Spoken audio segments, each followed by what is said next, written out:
Siemka widzowie, bardzo często pytacie, w jaki sposób rozdawać statystyki do danej postaci. W tym odcinku postaram się na to odpowiedzieć oraz ogólnie opiszemy sobie tak pokrótce, na co je tutaj dzielimy, jak to powinien się jakimi zainteresować. Będzie to elementarna wiedza. Ten odcinek jest skierowany dla naprawdę takich początkujących osób, które dopiero co zaczęły grę w Broken Ranksie.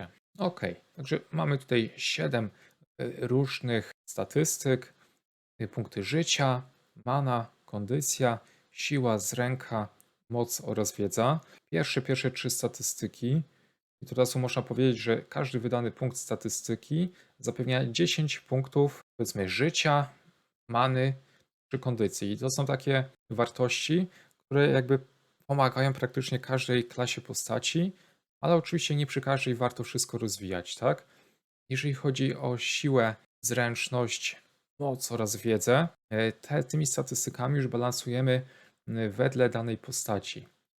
Więc jeżeli jesteśmy przy sile oraz zręczności, siła zapewnia po prostu większe ataki, zadawane obrażenia przeciwnikom. Jeżeli będziemy rozdawać zręczność, nasze ataki nie będą takie silne, ale będziemy częściej trafiać. Jeżeli chodzi o siłę i zrękę, praktycznie nimi tutaj interesują się tylko postacie fizyczne. Tylko i wyłącznie. Mamy tam barbarzyńcę, mamy Shida, mamy łucznika oraz rycerza. Jeżeli chodzi o moc i wiedzę, to jest jak bardzo analogicznie. Moc jest powiedzmy taką siłą dla fizoli, czyli tutaj im mamy więcej tej mocy, tym więcej tych obrażeń zadajemy. A jeżeli mamy więcej wiedzy, nasza celność wzrasta. A, tu już nie powiedziałem o czymś. Jeżeli mamy więcej wiedzy, o wiele lepiej bronimy się na strefę uroków, a jeżeli mamy więcej z ręki, bronimy się lepiej na strefę fizyczną.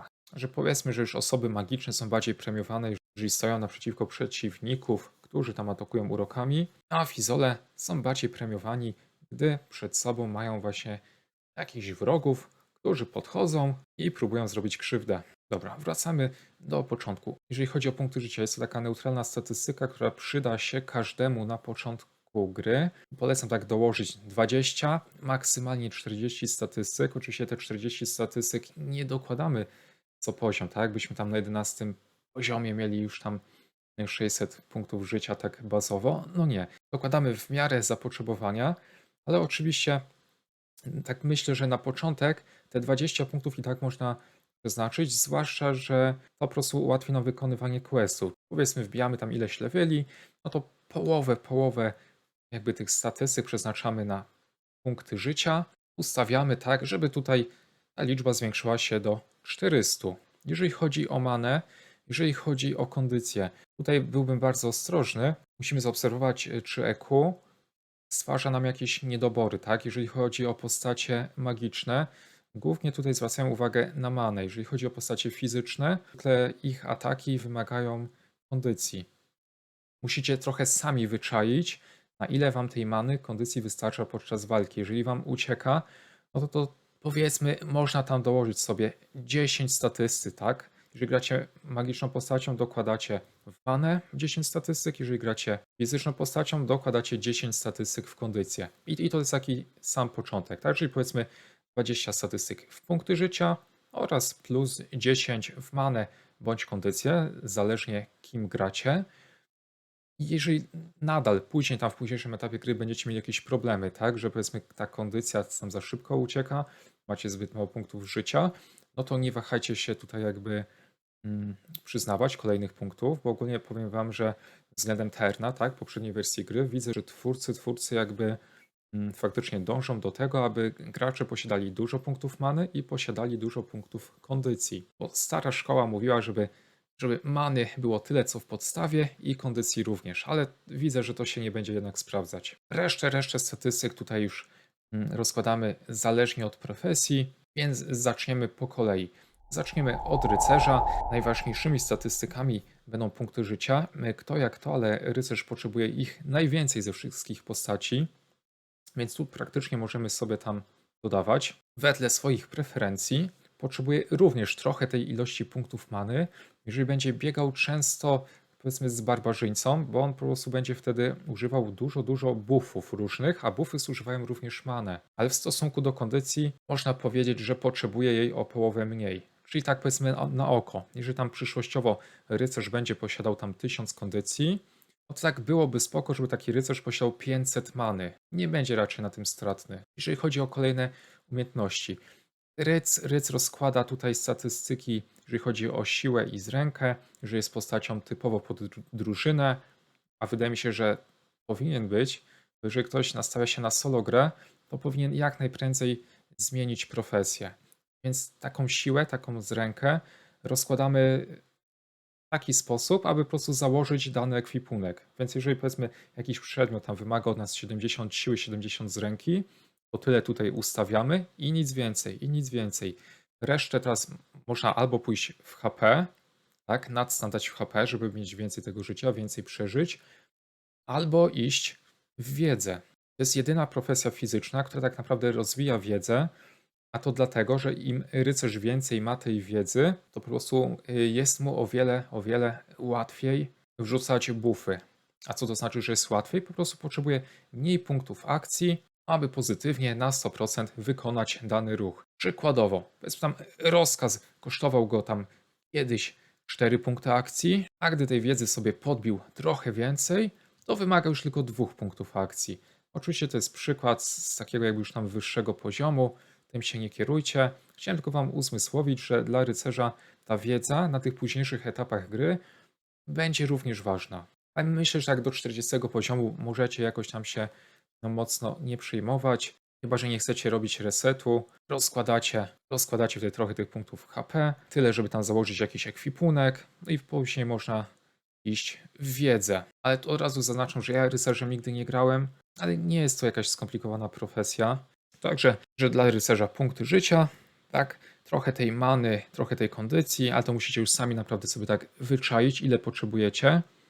Siły z ręki tyle co pod ekwipunek. No i tutaj już od Was zależy, czy chcecie iść od razu w wiedzę, tak, żeby te buffy były dla Was takie łatwiejsze do wrzucenia, czy postawić na taką hiperprzeżywalność, tak, i po prostu tak oglądać walkę, niczym się tam nie martwić, mieć wszystko gdzieś. To już naprawdę od Was zależy. Przechodzimy do kolejnej postaci. Jest to druid, postać, którą ja tutaj obecnie gram. Także punkty życia, tak jak tutaj wspomniałem wcześniej. Te 20 statystyk myślę, że na początku można tam jakby przeznaczyć. Następnie wedle swoich preferencji. Ja tak na początku swojej gry tam kiedyś pamiętam, że rozdałem 40 i też grało mi się dobrze. Następnie mamy manę. Mana praktycznie tylko interesuje druida, także to również sobie tam ustawiamy wedle swojego upodobania. Jeżeli często będzie Wam się kończyć ta mana, to jest oznaka, aby tutaj się zainteresować i dołożyć kilka tych statystyk. Kondycją zupełnie się nie przejmujemy. Druid tutaj nie potrzebuje jej. Jeżeli chodzi o siłę i zrękę, również na to w ogóle nie patrzymy. I teraz mamy tu moc i mamy wiedzę. Moc odpowiada za to, że oczywiście będziemy więcej bić, ale również będziemy więcej leczyć. I to jest taki istotny szczegół. Jeżeli damy wiedzę, no to tam powiedzmy nasze tam oski, w przyszłości korki będą miały większy procent szansę na powodzenie. Jeżeli chodzi o rozdawanie wiedzy i mocy. Ja ogólnie bym polecił, żeby rozdawać się statystyki porówno. Żeby jednak nie iść też tylko w wiedzę, bo to sprawi, że będziecie mało leczyć, a leczenie jest naprawdę ważnym elementem gry druida. No więc myślę, że taki balans pół na pół będzie najbardziej optymalny, a też nie polecałbym iść tylko w moc. Ja akurat poszedłem, tak? Ale posiadam 140 poziom. Jak zauważyliście, że pomimo tego, że już poszedłem wszystko tutaj jakby w tą moc, wiedzy mam tyle co tam pod EQ, no to naprawdę to i tak to się równoważy, tak? Czyli powiedzmy na niskim poziomie na pewno odradzam dla druida iść tylko i wyłącznie w moc. Uważam, że jeżeli pójdziecie pół na pół, będzie w porządku, tym bardziej, że wiedza również tam jest potrzebna, żeby te wasze buffy, tak, leczenie, zręczność, kondycję, wrzucać tam na mniejszą ilość punktów akcji. Jeżeli chodzi o maga ognia, tak, damager, punkty życia, niektórzy będą mówić, że nie warto w ogóle ładować, tak, w HP, ale ja myślę, że 20 statystyk również tutaj można jak najbardziej. Maga ognia interesuje tylko i wyłącznie mana, także tak samo jak z pozostałymi postaciami. Jeżeli jej będzie brakowało, to trochę tam podbijamy na początkowych etapach gry. będzie brakować. Punkty życia, tak, mana, wedle uznania. Jest to postać magiczna, także siła i z rękach w ogóle nie interesuje. I tutaj mamy moc, mamy wiedzę. Jeżeli chodzi o damagerów, ja bym polecał iść właśnie typowo w moc, żeby wasze ataki były silne. Na początku moby nie będą posiadały jakiegoś większego defa, ta jakby celność nie jest potrzebna, jeżeli będziecie bić jakieś bossy, będziecie chodzić z debufferem, który wam zapewni wysoką trafialność. Także ja bym tutaj na magu ognia inwestował wszystkie punkty w moc. Chyba że zauważacie, że macie problem tak, z niektórymi rzeczami, że ten procent wasz jest słaby, powiedzmy tam już poszliście tak do jakiegoś poziomu w moc, no to następne punkty, które złapiecie, za wbicie tutaj poziomów, zainwestujecie w wiedzę i to wam się tam powiedzmy wyrówna. Barbarzyńca, bardzo analogiczna sytuacja, także punktów życia również tam tak powiedział 20 statystyk, z tym, że tutaj Barbur many nie wykorzystuje za bardzo, za to kondycja będzie mu szybko uciekała, także tej kondycji na pewno będzie coś tam mógł podbić, też pewnie takie 10-20 statystyk tam na początek, na jakiś czas wystarczy. Jeżeli chodzi o siłę z rękę, to jak najbardziej. Z ręki ustawia barbarzyńca tyle, co pod założenie jakiegoś ekwipunku, a resztę przeznacza w siłę. I to w sumie tak samo tutaj z magiem ognia, o tym nie powiedziałem. Jeżeli chodzi o maga ognia, no to tutaj powiedzmy tej wiedzy sobie ustawia tyle, żeby założyć ekwipunek. Także taki barba pod full siłę będzie miał duży damage.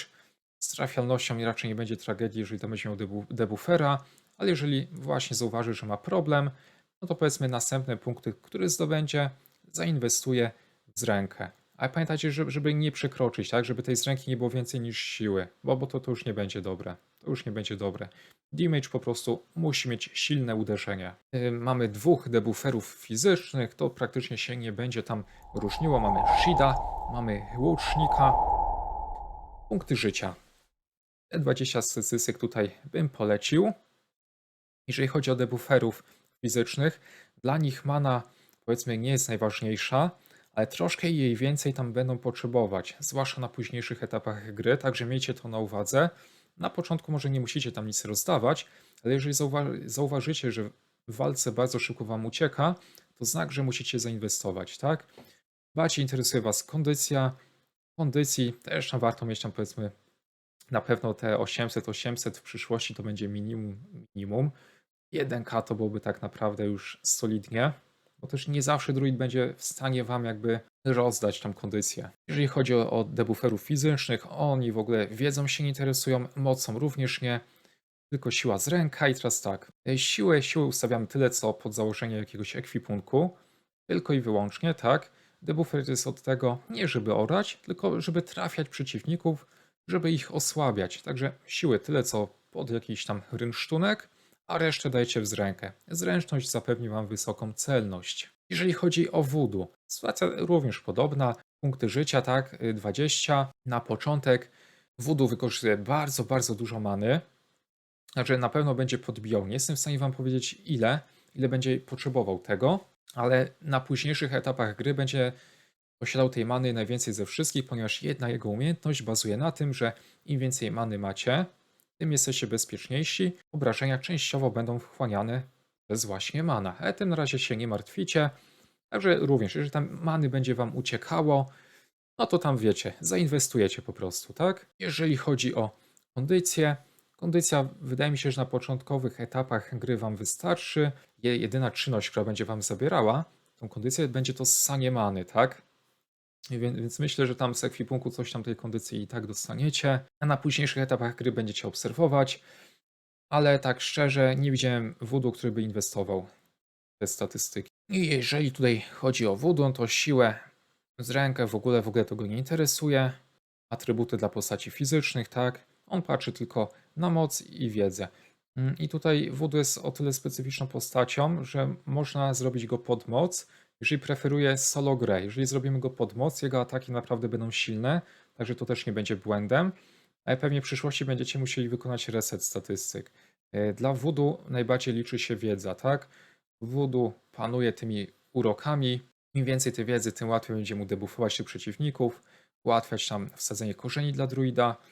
Także jest to chyba po prostu w przyszłości taka, no nie chcę powiedzieć, że jedyna słuszna droga, bo obawiam się, niektórzy preferują grę pod moc, ale jeżeli chodzi o grę drużynowo, no to powiedzmy ewentualnie tak pół na pół, ale ja bym i tak z naciskiem tutaj kierował się ku tej wiedzy. Widzowie, to co w tym odcinku przedstawiłem, to jest naprawdę taka bardzo, bardzo okrojona wersja. Mam nadzieję, że komuś tutaj pomogłem. Jeżeli macie pytania stricte związane właśnie ze statystykami, zadajcie właśnie w komentarzu. Oczywiście to, co przedstawiłem, jest to taka bardzo okrojona wersja. Zrozumieliście esencję, o co tutaj chodzi z tymi statystykami, które profesje czego powinny unikać, ale tak naprawdę, gdy zdobędziecie któryś tam taki wyższy poziom, sami naprawdę już będziecie potrafili ocenić, co i jak tam zainwestować, także naprawdę się na początku nie przejmujcie, że nie wiecie co i jak, to nie jest istotne. A dobra, bo tu zerknę dopiero teraz na prawą stronę, jeszcze może szybko o tym sobie powiemy. Jeżeli chodzi o odporności, mamy tu odporności sieczne, obuchowe, kłute, zakładające ekwipunek praktycznie mamy na równym poziomie, tak jak ja mam to teraz. Im więcej tych punktów, tym mniej będziemy obrywać z każdego rodzaju ataku. Na dole mamy również resy na ogień, na zimno, na energię, na uroki. Im większy res, tym mniej będziemy otrzymywać obrażeń z żywiołów. Tymi resami trzeba trochę, wiecie co, żonglować. Zależnie na jaką instancję będziecie szli, no to tam dany res będzie wymagany. Więc póki co, tym się nie przejmujcie. No jeżeli ktoś chciałby mnie tam jakoś poprawić, to również to będzie mile widziane. Tym bardziej, że ja tutaj praktycznie gram tylko druidem i barbarzyńcą. No i taka moja wiedza po prostu polega tutaj z kilkuletniej obserwacji, tak? Gry innych. Ale jeżeli uważasz, że się pomyliłem, no to naprawdę daj tam znać w komentarzu i jakbyś tam doradził coś innego, tak? Zrobić. Żeby to miało ręce i nogi, żeby pomóc tym nowym graczom. W tym odcinku to by było na tyle. Dzięki za uwagę i cześć.